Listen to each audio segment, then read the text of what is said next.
무덤 문이 열리고 마른 뼈 살아나네 주로 인해.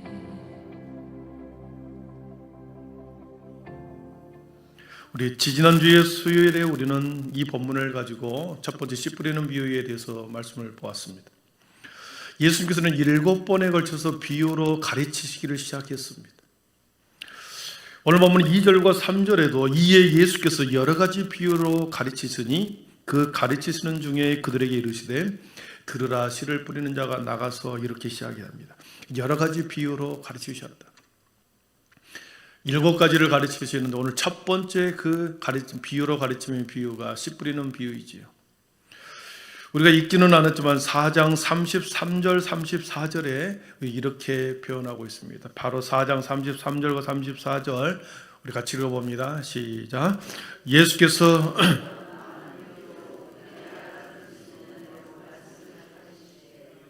비유가 아니면 말씀하지 아니하시고 다만 혼자 계실 때에 그 제자들에게 모든 것을 해석하시더라 하며 그들이 알아들을 수 있는 대로 말씀을 가르치셨다. 비유로 가르치시오. 혼자 계실 때에 그 제자들에게 모든 것을 해석해 주셨다 그랬습니다. 오늘 말씀에 우리가 보았듯이 봄날의 들판에서 농부가 씨앗을 뿌리는 모습을 보면서 천국의 비밀을, 천국의 가르침을 그렇게 비유로 가르치기 시작한 거죠. 이 씨 뿌리는 비유에 대해서 주님께서 해석해 준 내용이 15절부터 이제 14절부터 이렇게 해석이 나오죠. 주님이 조용하게 제자들과 같이 있을 때 해석해 주셨다 한 것처럼 해석해 줍니다. 결론적으로 좋은 밭에 떨어진 씨앗은 30배, 60배, 100배의 열매를 거두었다. 30배, 60배, 100배의 수확을 얻게 되는 비결이 무엇이었는가 하는 것입니다. 복습 차원에서 우리가 지지난주에 씨앗과 씨앗을 뿌리는 자와 이 밭에 대해서 우리가 보았습니다. 여러분, 씨앗과 씨 뿌리는 자 그리고 밭의 의미는 무엇인가 라고 하는 것입니다. 여러분, 봄에 농부가 밭에 뿌리는 씨앗은 우리가 알다시피 가장 좋은 씨종자만 남겨놓은 거죠. 가장 좋은 종자를 남겨둬야 그것을 먹지 않고 남겨두어서 구별하여서 다음 봄날 따뜻할 때 이 씨앗을 뿌리는 거죠. 농부는 언제나 가장 좋은 튼실한 그리고 알맹이가 꽉 찬 그런 씨종자를 남겨두어서 그것을 가지고 농부는 남겨둔다는 거죠. 알맹이가 들어있지 않는 튼실하지 않는 그 씨앗을 두고 그 씨앗을 뿌리는 농부는 한 명도 없을 것입니다. 반드시 가장 좋은 씨앗을 남겨둔다는 거죠. 그렇기 때문에 이 씨앗에는 문제가 없습니다. 30배, 60배, 100배의 결실을 맺는 데 원인에 있어서 이 씨에는 문제가 전혀 없었습니다. 오늘 말씀에 이 씨는 무엇을 의미하는가 보았더니 14절에 뿌리는 자는 말씀을 뿌리는 것이라 그랬습니다. 씨앗은 말씀이었구나. 땅에 떨어진 그리고 세상 가운데 떨어지는 전파되는 것은 복음이었구나. 주님의 가르침이었구나. 이것을 알 수 있습니다. 세상 가운데 뿌려지는 것은 그렇게 말씀이요 복음이요 가장 복된 소식이었기 때문에 이 씨앗에는 아무런 문제가 없었습니다. 씨앗이 좋은 씨앗이냐 나쁜 씨앗이냐가 문제가 아니라 그 씨앗 때문에 30배, 60배, 100배 결실을 맺은 것이 아니었습니다. 씨에는 아무런 문제가 없었습니다. 두 번째로 씨를 뿌리는 자였습니다. 씨를 뿌리는 자, 농부에게 문제가 있었을까 하는 겁니다. 세상의 많은 직업 중에 농부는 하나님의 마음을 가장 잘 표현해 준다고 그랬습니다. 심고 가꾸고 거두는 일은 하나님께서 자신의 백성들을 그렇게 심고 자신의 백성들을 가꾸고 하나님께서 자신의 백성들을 이끌어 가셔서 결실을 맺게 하는 것이 하나님의 마음인 거죠. 그래서 농부는 언제나 성실합니다. 우리 하나님은 언제나 성실하셨습니다. 파종기를 놓치지 않고 봄이 되면 씨앗을 성실하게 뿌립니다. 그 씨앗이 땅에 떨어져서 잘 자라도록 매일매일 성실하게 풀을 뽑아주고 물을 주면서 가꾸는 거죠. 농부는 그처럼 가을이 되면 추수기에 적당한 때에 적기에 그것을 다 거둬들이는 거죠. 성실하게 거둬들이는 겁니다. 만약에 농부가 성실하지 않는다고 한다면 제때에 씨앗을 뿌리지 않을 것이고 풀이 자라든지 말든지 가꾸지 않을 것입니다. 그리고 적기에 수확을 하지도 않을 것입니다. 그러나 농부는 성실하기 때문에, 씨를 뿌리는 자는 성실하기 때문에 언제나 그렇게 가꾸고 뿌리고 적기에 수확을 하는 거지. 씨 뿌리는 자가 누구인가 보았더니 바로 우리 예수 그리스도 성부 하나님이었습니다. 그렇기 때문에 이 씨 뿌리는 자에도 아무런 문제가 없습니다. 씨 뿌리는 자가 문제가 있어서 30배, 60배, 100배의 열매를 적게 거두고 많이 거두지는 그런 법은 없습니다. 씨 뿌리는 자 농부에게도 아무런 문제가 없는 것을 우리는 알 수 있습니다. 씨앗도 뿌리는 자도 아무런 문제가 없었습니다. 그렇다면 마지막으로 우리가 보는 것은 무엇이겠습니까? 밭이 남았습니다. 씨앗을 던졌을 때 그 밭이 무엇을 의미하고 밭이 과연 문제가 없는가라고 하는 것입니다. 예수님께서 씨 뿌리는 비유를 통하여 진정으로 말씀하시고자 하는 것은 바로 이 밭이었습니다. 예수님이 말씀하고자 하신 밭, 30배, 60배, 100배의 결실을 열매를 맺는 비결은 이 밭에 있음을 우리에게 말씀하고 있죠. 그런데 우리 주님이 인생들에게 가장 기대하는 것은 무엇인가? 저와 여러분에게 인생들에게 가장 기대하는 것은 무엇인가? 열매냐, 열매인가, 결실인가? 이것이 아니었습니다. 마음이었습니다. 열매와 결실은 하나의 결과에 불과한 거지, 우리 주님이 모든 성도들에게, 이 땅의 하나님의 사람들에게 가장 요구하는 것은 복음의 기쁜 소식을 통하여 마음이 죄악의 밭에서 회복되는 것, 기쁜 소식을 통하여 우리의 마음밭이 영혼의 마음밭을 가꾸어 가는 것, 주님은 거기에 관심이 있었습니다. 씨에도 문제가 없었고 씨 뿌린 자에 문제가 없었으나 결국 30배, 60배, 100배의 열매를 맺었고, 어떤 씨앗은 전혀 열매를 맺지 못하는 씨앗이 있었는데 그 이유가 무엇인가? 밭에 문제가 있었다는 거죠. 오늘 말씀에 보면 우리가 읽었듯이 4개의 밭이 나옵니다. 길가, 돌짝밭, 그리고 가시떨기, 그리고 좋은 땅이 나옵니다. 이 비유는 곧 4가지 밭은 곧 이 세상의 4종류의 사람의 마음의 마음을 의미합니다. 이 땅의 모든 영혼들의 4가지 마음의 상태를 이 밭의 비유를 하고 있는 거죠. 그러니까 길가와 같은 마음이 있는가 하면, 돌짝밭과 같은 마음이 있는가 하면, 가시떨기와 같은 마음이 있고, 그리고 좋은 땅과 같은 마음이 있다는 것이죠. 이것을 말씀하기 위해 주님께서는 씨 뿌리는 비유를 통해서 이 세상의 마음밭에 따라서 결실이 달라진다, 수확이 달라진다, 이것을 말씀하는 거죠. 지난주에 우리가 보았듯이 길가에 떨어진 씨앗은 어떻습니까? 여러분, 길가라고 하는 것이 우리가 알다시피 딱딱합니다. 굳어져 있습니다. 그래서 거기에 떨어진 씨앗은, 거기에 씨앗이 떨어지면 나는 새들이 와서 그것을 주워 먹어버렸다 그랬습니다. 설령 새들이 그 씨앗을 주워 먹지 않는다 할지라도 길가에 떨어진 씨앗은 결코 열매를 맺지 못합니다. 하나님의 밀이 땅에 떨어져 열매를 맺으려면 반드시 땅속에, 흙 속에 묻혀서 썩어서 죽어야만 그 씨앗이 열매를 맺게 되는 거죠. 그러나 길가에 떨어진 그 씨앗은 새가 주워 먹든지 주워 먹지 않는다 할지라도 하늘 그대로 있기 때문에 열매를 맺을 수가 없는 거죠. 길가에 떨어진 씨앗과 같은 이 길가와 같은 마음은, 씨앗의 비유를 예수님께서 이렇게 해석해 줍니다. 지난주에 보았듯이 15절 어머니 같이 한번 읽어보겠습니다. 15절입니다. 같이 읽습니다. 말씀이 길가에 뿌려졌다는 것은 이들을 가리키미니 곧 말씀을 들었을 때에 사탄이 즉시 와서 그들에게 뿌려진 말씀을 빼앗는 것이요 그랬습니다. 길가에 뿌려진 그 씨앗은, 길가와 같은 그 마음, 길가에 같은 씨앗은 말씀을 들었을 때 사탄이 와서 즉시 와서 그 씨앗을 다 빼앗아 버렸다. 여러분, 왜 사탄이 우리의 마음속에 와서 떨어진 말씀의 씨앗을 우리 마음속에 스며들지 못하도록 사탄이 와서 그것을 다 빼앗아가 버릴까? 누가복음 8장 12절에는 아주 중요한 말씀을 합니다. 같이 보겠습니다. 길가에 있다는 것은 말씀을 들은 자니 이에 마귀가 가서 그들이 믿어 구원을 얻지 못하게 하려고 말씀을 그 마음에서 빼앗은 것이요 그랬습니다. 그들이 믿어 하나님의 말씀이, 복음의 말씀이, 기쁜 소식의 말씀에 떨어졌을 때 그 말씀을 들어서 구원받지 못하도록 하고 그것을 믿어 구원을 얻지 못하게 하려고 사단이, 그것이 마귀가 그 말씀을 빼앗아 버렸다 그랬습니다. 사탄이 와서 즉시 뿌려진 씨앗을 빼앗았다고 하는 것은 마귀가 구원 얻지 못하기 위해서 이미 빼앗아 버린 것을 의미합니다.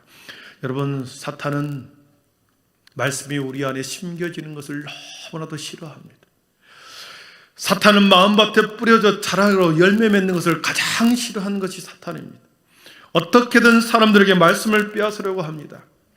사탄은 거짓에 능하고 비방하기를 좋아하고 형제들을 잠소하고 거짓의 아비이기 때문에 언제든지 이 사탄은 성도들과 적대적인 태도를 취하여 말씀을 듣지 못하도록, 말씀을 품지 못하도록, 말씀을 먹지 못하도록, 구원의 사람이 되지 못하도록 마귀는 계속 우리를 해방하고 무너뜨린다는 거죠.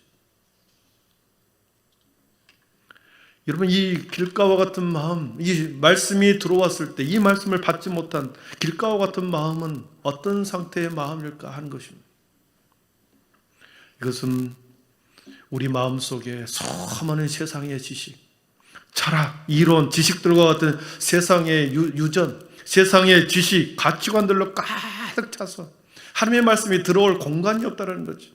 세상에 많은 여러 가지 생각들이 지배하고 세상의 가치관이 온통 내 마음을 지배해서 하나님의 말씀을 받아들일 만한 공간이 없다는 것입니다. 말씀이 들어온다 그래도 그것이 빙글빙글 돌아 떨어져 나가 마치 사탄이 빼앗아 버리는 것 같이 수용하지 못하고 받아들이지 못하도록 우리의 공간 안에, 우리의 마음 안의 공간 안에 그런 공간이 하나도 없다는 것을 말씀합니다. 사랑하는 성도 여러분, 그렇습니다. 세상의 사람들뿐만 아니라 성전 안에서 같이 예배를 드려도 마찬가지.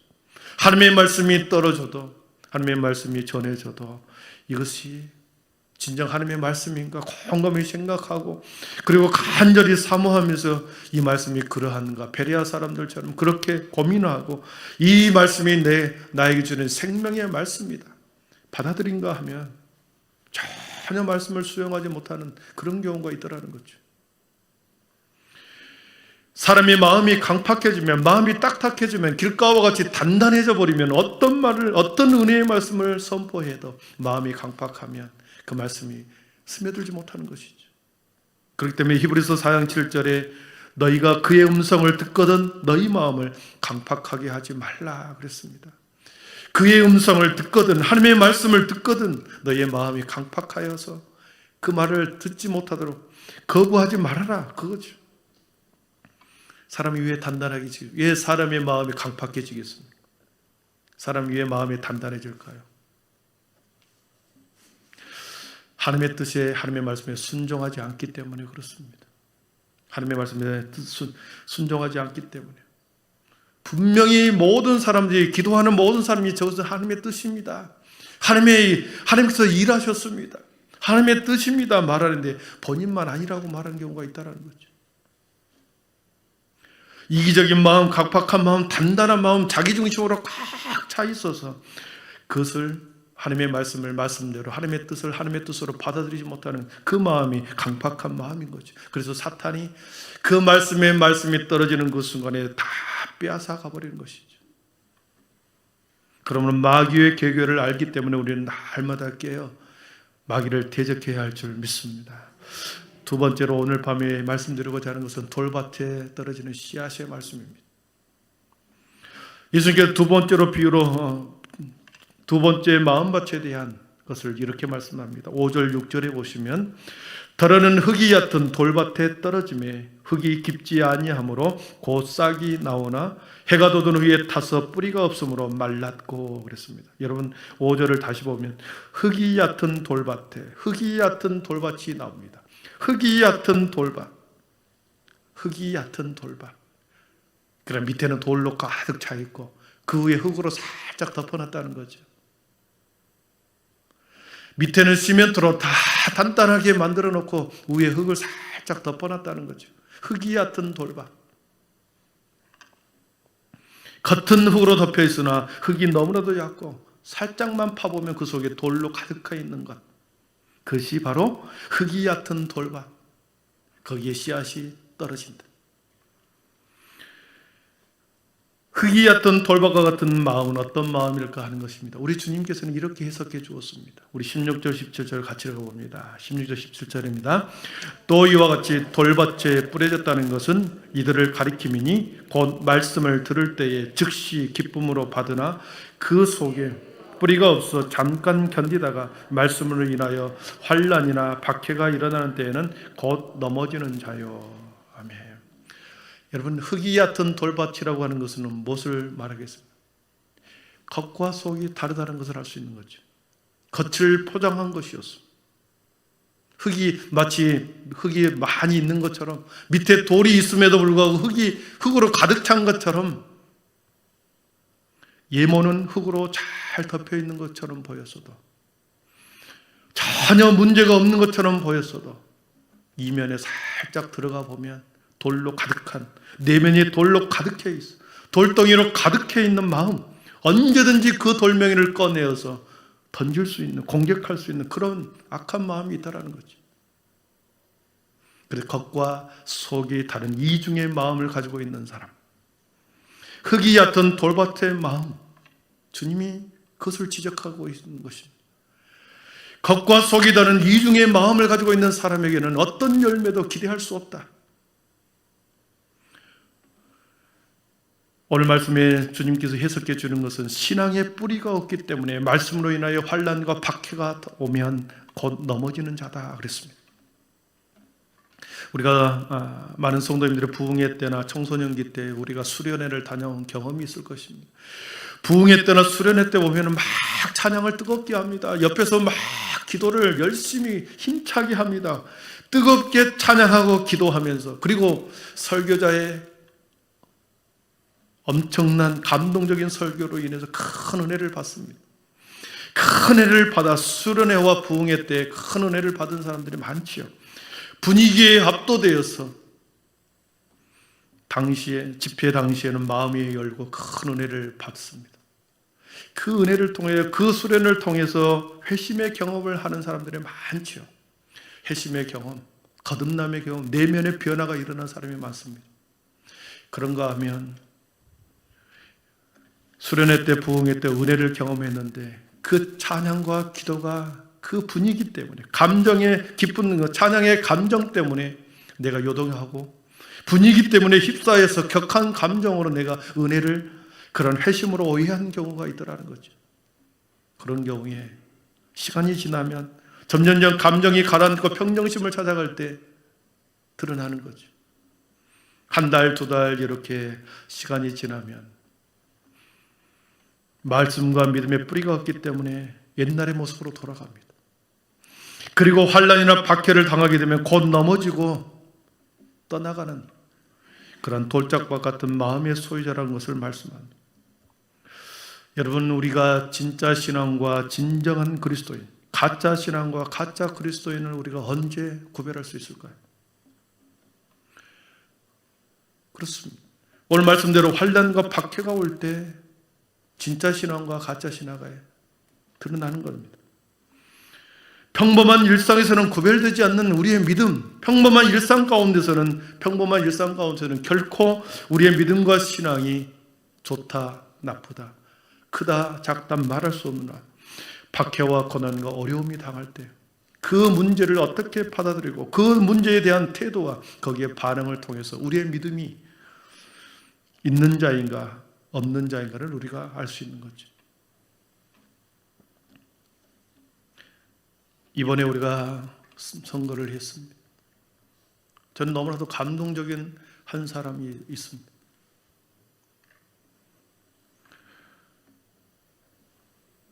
많은 사람들 중에 그래도 택함을 받지 못한 사람이 있었어요.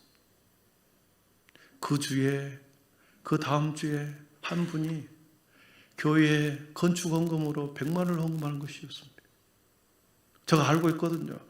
저분이 반드시 됐었어야 하는데 하나님께서는 무슨 이유로 그러셨을까 알 수는 없었으나 그분이 마음이 그래도 자기는 사는 성도들로 하여금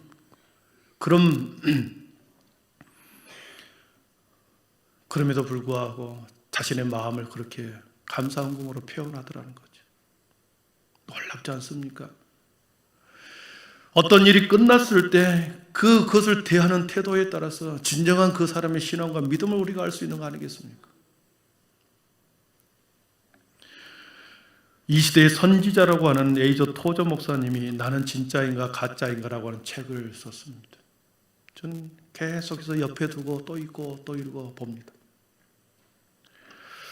거기에서 이런 1권 제1권 첫 번째 페이지에 그 표현이 나옵니다. 뒤에 넘겨보시죠. 진짜 신앙을 가진 사람은 그리스도의 승리를 믿기 때문에 그 승리에 참여하기 위해서 어떤 고난도 마다하지 않는다. 반면 가짜 신앙을 가진 사람에게는 바람이 싫고 산 허리에 양지 바른 것이 좋다라는 확신만이 있을 뿐이다. 모든 사람들은 당장은 평안을 주는 것 같은 신앙편에 서야 할지 아니면 영원한 평안을 주는 진짜 신앙에 서야 할지를 스스로 결정해야 한다. 진짜 신앙을 가진 사람은 그리스도의 승리를 믿기 때문에 뭐라고 말합니까? 그 승리에 참여하기 위해서 어떤 고난도 마다하지 않는다. 어떤 고난도 마다하지 않는다. 최후 승리를 믿기 때문에 그렇다라는 거죠. 그러나 가짜 신앙은 언제나 양지 바른 것을 찾다가 그리고 고난과 어려움이 당하면 슬그머니 빠져나가는 거죠. 다음 페이지 넘겨주시죠. 진짜는 솜사탕 복음을 거부하고 가시면류관 복음을 믿는다. 그리스도를 영접하였다고 하는 것은 복음의 영광과 은혜를 받았을 뿐만 아니라 십자가의 고난도 함께 가시면류관을 기꺼이 쓰고 가는 자이다. 이게 진짜 신앙이라는 것이죠. 달콤한 복음, 듣기 좋은 말만 계속해서 해라는 것이 아니라 지옥이 있습니다. 사탄마귀가 우리를 계속해서 공격해 옵니다. 여러분, 우리는 잠시 받을 고난을 영원한 영광과 비교할 수 없는 자들입니다. 하늘을 향하여 걸어가십시다. 순례자의 걸어가는 우리의 삶이기 때문에 우리가 함께 걸어갑시다. 그러면서 서로를 붙잡아주고 서로를 깨워주고 서로 일으켜주는 것, 그것이 진정한 신앙인 거죠. 말씀을 정리합니다. 씨 뿌리는 비유를 통하여 예수님께서 흙이 얕은 돌밭과 같은 마음이 있음을 두 번째로 말씀해 주었습니다. 돌짝 같은 마음. 겉은 충분히 씨앗을 품은 것처럼 보였습니다. 겉모습은 충분히 씨앗을 담아서 싹을 낼 것처럼 보였습니다. 그러나 그 내면에 딱딱한 돌 같은 마음이 있었기 때문에 환난이나 박해가 오면 곧 넘어지고 떠나가는 자들이라고 말합니다. 결코 일어나는 열매를 얻을 수 없을 뿐만 아니라 복음을 등지고 세상으로 다시 떠나간 자들이라 말씀하고 있습니다. 그러면서 우리 주님께서는 4장 9절에 들을 귀 있는 자들은 들으라 했습니다. 들을 귀 있는 자들은 들으라. 들을 귀 있는 자들은 들으라. 우리 주님은 이렇게 말씀하셨습니다. 혹시나 내가 돌짝 같은 마음, 신앙생활을 하고 있지만 그런 마음이 있진 않는가? 들을 귀 있는 자는 들으라 말씀합니다. 어떻게 하면 이 돌밭과 같은 마음이 옥토와 같은 마음이 될 수 있을까 하는 것입니다. 돌 같은 마음이 옥토와 같은 마음이 될 수 있을까? 이중의 마음을 버리는 거겠죠. 우리의 내면의 불신과 딱딱한 돌 같은 마음을 제거하면, 돌을 끄집어내면, 우리 속에 있는 내면의 돌을 끄집어내면, 제거해내면 그 밭이 옥토와 같은 밭이 되겠죠. 여러분, 우리는 외식적인 신앙을 벗어버리고 두 마음이 아닌 한 마음을 가지고 겉과 내면이 동일하도록 날마다 우리를 가꾸어 가는 것입니다. 돌을 뽑아내고 마음속에 부정적이고 불신적인 것들을 계속 뽑아내고 또 뽑아내고 끄집어내고 또 끄집어내요. 우리 마음속에 돌을 제거하면 그 밭이 옥토와 같은 밭이 되지 않겠습니까?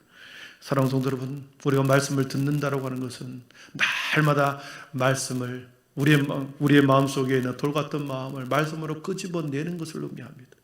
여러분, 날마다 우리의 내면의 변화를 위하여 우리 속에 있는 불신과 그리고 부정적인 마음, 돌 같은 마음을 날마다 끄집어내기를 축복합니다.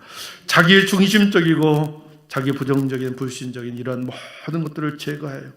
날마다 옥토와 같은 밭으로 이루고 가는, 기경에 가는, 그래서 결국 30배, 60배, 100배의 열매를 맺는 저 우리 모든 성도들 되기를 축원합니다.